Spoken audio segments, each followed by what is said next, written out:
Le ministre de l'Emploi et de la Formation professionnelle invite les responsables d'entreprises publiques et privées ainsi que les chefs de projet au respect des procédures d'obtention des visas des contrats de travail des personnels de nationalité étrangère. Plus précisément, il invite les recruteurs locaux qui embauchent des personnels étrangers et qui sollicitent le visa de ces services conformément à la réglementation de s'assurer que toutes les dispositions sont prises afin que des nationaux soient encadrés de manière à reprendre plus tard le poste du travailleur étranger.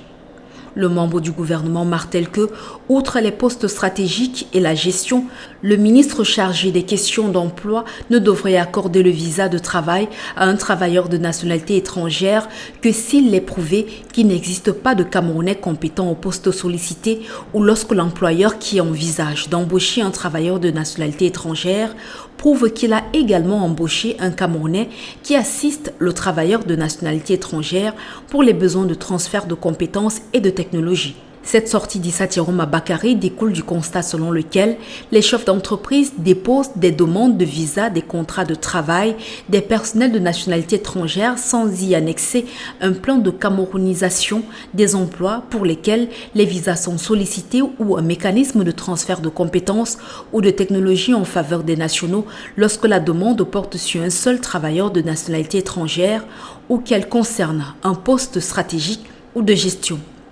Rappelons que, en 2021, le taux de chômage s'est établi à 6,1% contre 3,84% en 2020, tandis que le taux de sous-emploi a reculé à 65%, soit une baisse de 4 points de pourcentage sur la période au Cameroun.